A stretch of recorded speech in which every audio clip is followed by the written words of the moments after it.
really, really good mood these days, you guys. I just got married.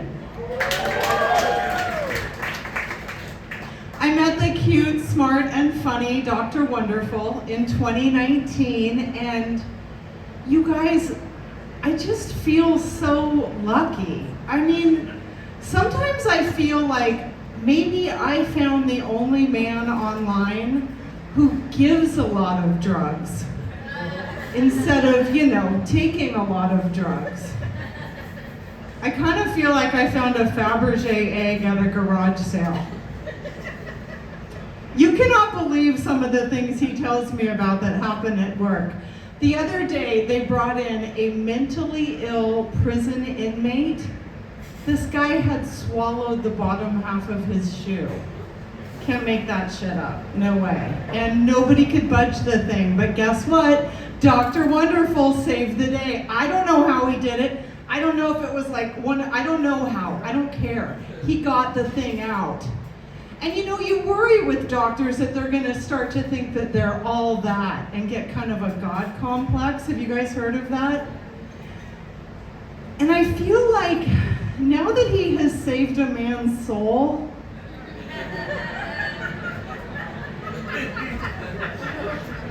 obviously it sounds like I'm bragging. I'm not. Nothing is ever perfect. I did get him used. Although he likes me to say pre-owned, apparently he thinks it's classier or something. It's actually better to get a pre-owned one, ladies. You should try it. He is impeccably trained. I mean, like you can't believe. His first wife, may she rest in peace. Wouldn't it be funny if I said she was still alive? Like, yeah, she lives about a month. No.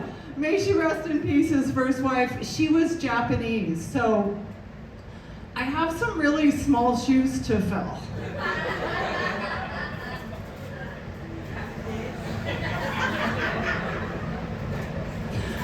I would do anything for this man. I sold my house.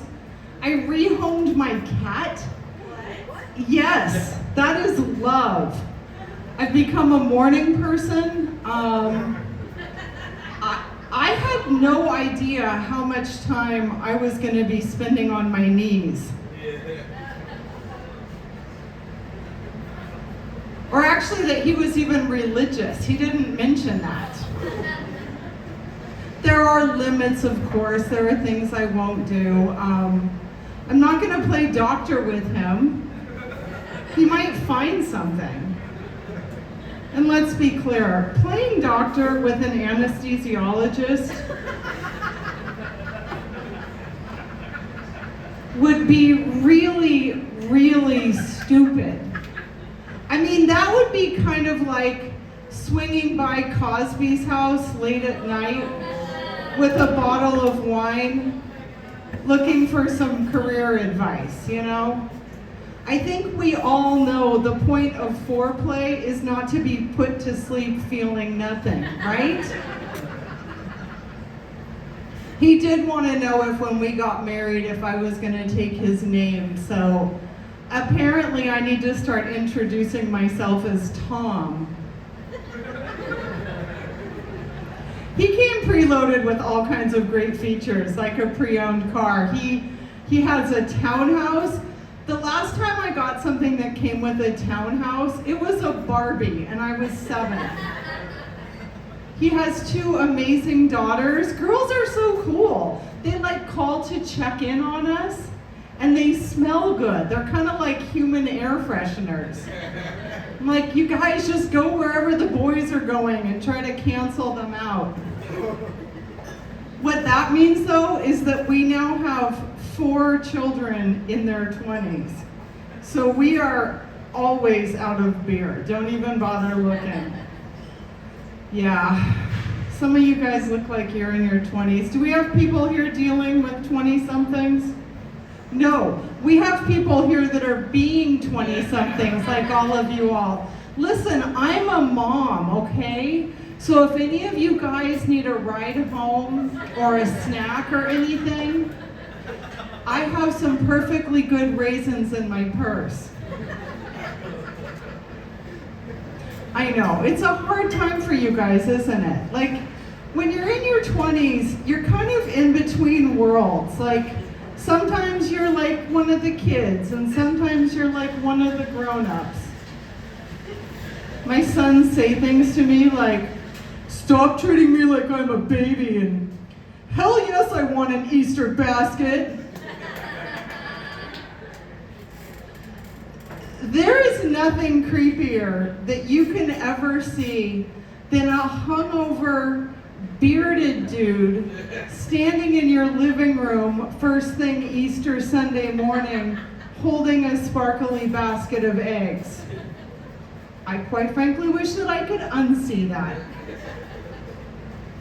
I guess as a rule of thumb, when you get to the point that things like condoms and edibles and concert tickets feel like the right thing to be putting in the basket, probably time to move away from the basket. Yeah, I miss having little kids around. I love little kids. Is the kind of thing that you can only say if you look like me. I just thought I would always go from having like my own kids to grandkids somehow, and sadly these days I find myself between gigs. People always ask me and my husband if we have grandkids, and we tell them in all honesty, we're trying. Whenever I know people that have babies, I always offer to babysit. I am just all over that one. But that always gets awkward because invariably the subject of money comes up, and I'm not really willing to pay them more than like $20 an hour. But this is horrible. Like, I remember being in my 20s and thinking about having a baby and feeling utterly daunted by all of the stuff I was going to have to do. And now I've got to find someone else to do all of that stuff for me. Like, I would feel weird asking you for your Hulu password. The next time one of my son's girlfriends says, "Can I get you anything?" I have a feeling that young lady's going to live to regret those words. I'll probably do that totally passive-aggressive thing though that I often do. I'll be like, "Oh no, sweetie, that's okay. That's okay. But between you and me, that's only because I've tampered with those Easter basket condoms."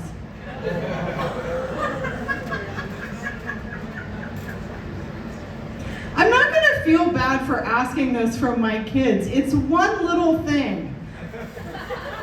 Well, actually two little things, because I do think that babies should have siblings, you know? But we all know moms love things that you make yourself. And it's not like I'm asking them to do something that they weren't going to do anyhow, you know? I mean, emptying the dishwasher, that's like, oh, seriously, Mom? But not raw dogging the one you love.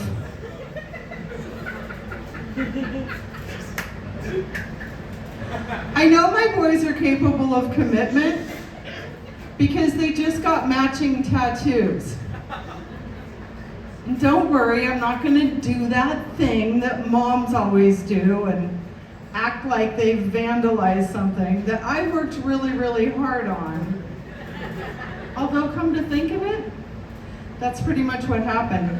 I think that they just love being able to buy something with their own money that they can't lose. I keep telling them, "You guys, I hope you like these because they're permanent." I mean, like really, really permanent. It's not like your name or your gender.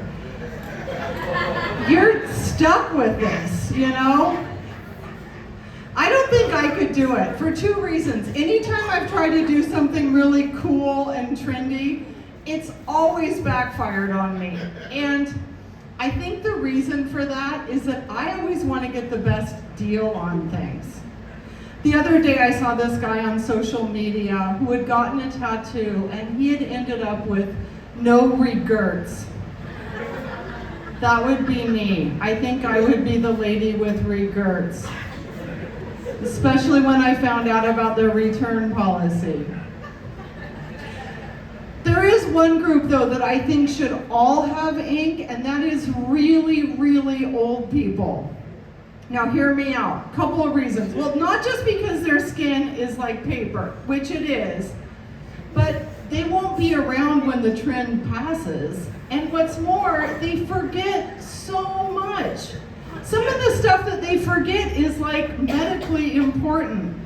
Imagine this, can't you see your grandma with like that Kat Von D, like that really tall goth script that says DNR?